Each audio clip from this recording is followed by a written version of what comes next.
Assalamualaikum dan salam sejahtera. Nama saya Siti Masania Kirana Muhammad Yusof. Nombor matrik saya 23 DLS 19F2051. Saya dari kelas DLS 6A. Kos yang saya telah ambil ialah Logistik dan Rantaian Bekalan dari Jabatan Perdagangan. Saya akan memulakan pembentangan saya ini tentang pengenalan. Latihan industri adalah komponen yang memainkan peranan penting dalam program diploma yang ditawarkan oleh Politeknik dengan tujuan memberi pendedahan dan kesedaran kepada pelajar situasi sebenar di alam pekerjaan. Pengetahuan dan pengalaman di tempat kerja adalah salah satu perkara yang harus diperoleh oleh pelajar sebelum mereka menjadi seorang pekerja. Syarikat yang saya pilih untuk menjalani latihan industri selama 20 minggu ialah Mitsui Electronic Industry Sdn Bhd. Seterusnya, saya akan membentangkan tentang latar belakang organisasi. Diasaskan pada 1991, Mitsui Electronic Industry ialah pengeluar EMS untuk memenuhi keperluan pelabur asing dalam sektor elektronik pada 1990-an. Syarikat ini pula menyediakan sokongan untuk perkhidmatan industri dalam pemasangan komponen elektronik secara manual kepada syarikat di Singapura dan selepas tempoh 3 tahun, firma itu mengembangkan kapasiti pengeluarannya dengan menggunakan mesin berteknologi tinggi dan automatik sepenuhnya. Terletak di tangkap pantai barat semenanjung Malaysia, Mitsui Electronic ialah sebuah syarikat sendirian berhad. Mitsui Electronic Industry kini menjalankan perniagaan secara atas talian iaitu menjual perkakas rumah seperti periuk, kipas, tuala dan sebagainya. Seterusnya, saya akan membentangkan tentang laporan teknikal saya di syarikat latihan industri. Pada hari pertama latihan industri, penyelia telah menerangkan tentang tugasan yang akan dipertanggungjawabkan kepada saya. Yang pertama ialah sistem CJ Wow Shop. Perkara pertama yang perlu dilakukan adalah layari sistem CJ Wow Shop iaitu Wow Partner System. Kemudian, jumlah pesanan yang perlu dihantar kepada pelanggan pada hari tersebut akan tertera di sistem tersebut. Seterusnya, saya perlu memuat turun data pesanan tersebut untuk melakukan langkah yang seterusnya. Seterusnya ialah buat shipping confirmation. Shipping confirmation ini mengandungi data penting tentang pelanggan.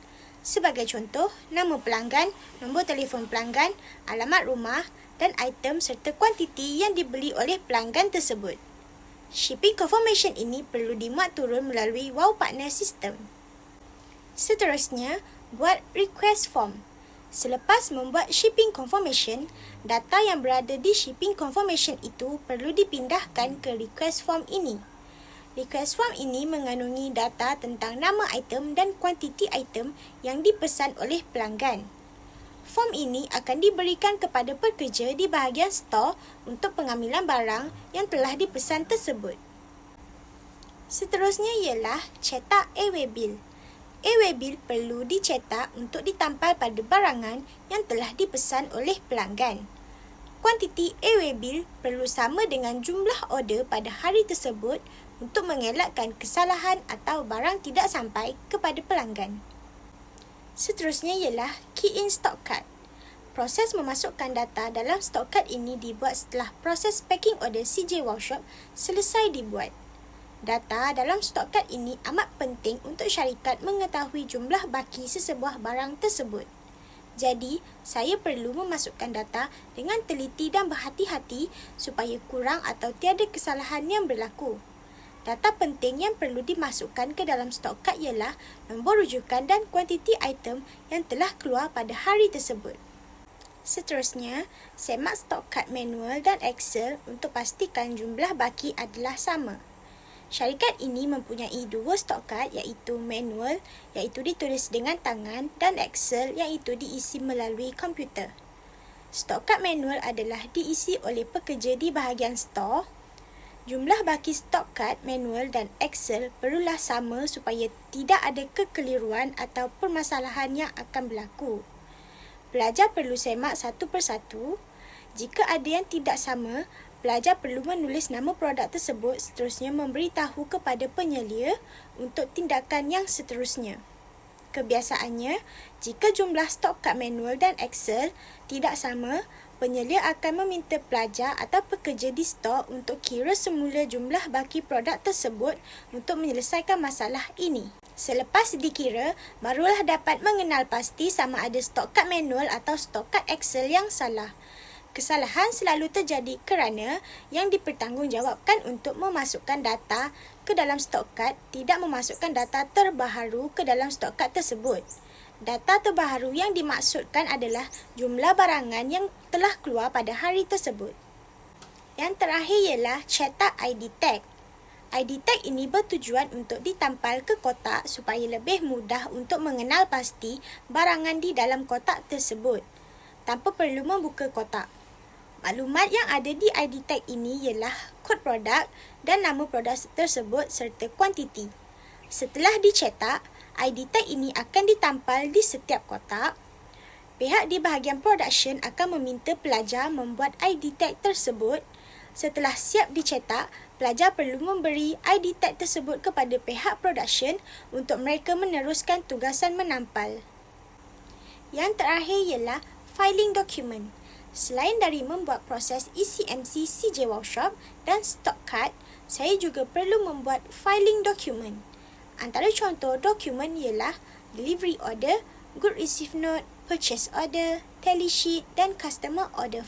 Antara komen dan cadangan yang saya ada ialah, pada pandangan saya, terdapat sikit kekurangan yang perlu syarikat perbaiki iaitu kekurangan pekerja di syarikat yang menyebabkan proses pengeluaran barang menjadi sedikit lambat, terutamanya ketika jumlah pesanan pada hari tersebut terlalu banyak untuk dipacking.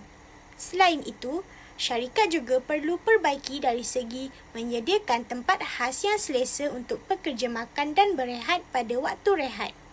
Pada pendapat saya, syarikat yang bagus prestasinya adalah syarikat yang sentiasa menambah baik kekurangan yang ada supaya permasalahan tidak lagi berlanjutan. Kesimpulannya, latihan industri merupakan program yang sangat bagus dan memberi manfaat kepada para pelajar. Oleh itu, pusat pengajian dapat melahirkan pelajar yang berpotensi dan berkualiti tinggi dalam bidang yang mereka akan ceburi dengan pengalaman dan ilmu yang telah dipelajari sepanjang kelas dan latihan industri. Selama tempoh 20 minggu saya menjalani latihan industri di syarikat Misutoyo Electronic Industry Sdn Bhd. Ia telah memberi banyak pengalaman, ilmu pengetahuan dan pembelajaran secara praktikal di syarikat tersebut. Kementerian Pengajian Tinggi Malaysia, KPTM, telah menetapkan semua pelajar politeknik untuk menjalani latihan industri sebagai syarat sebelum menerima segulung diploma atau sijil-sijil yang lain. Latihan industri telah membawa banyak manfaat dan ganjaran kepada setiap pelajar.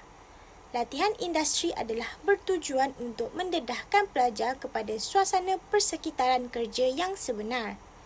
Ia adalah suasana yang berbeza di mana pelajar perlu lebih berdisiplin, bertanggungjawab, amanah, belajar membuat lebih dari satu kerja dalam satu masa dan profesional dalam setiap kerja. Di samping itu, sikap pandai untuk mencari jalan penyelesaian juga amat penting untuk menangani masalah yang timbul sewaktu di tempat kerja.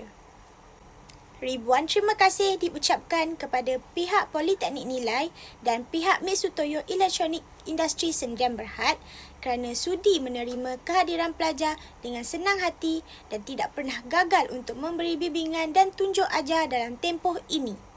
Setelah tamat latihan industri ini, pelajar lebih yakin dalam segala perkara berbekalkan pengalaman kerja dan pelajar sangat pasti ia akan berguna dalam dunia sebenar pekerjaan pelajar nanti.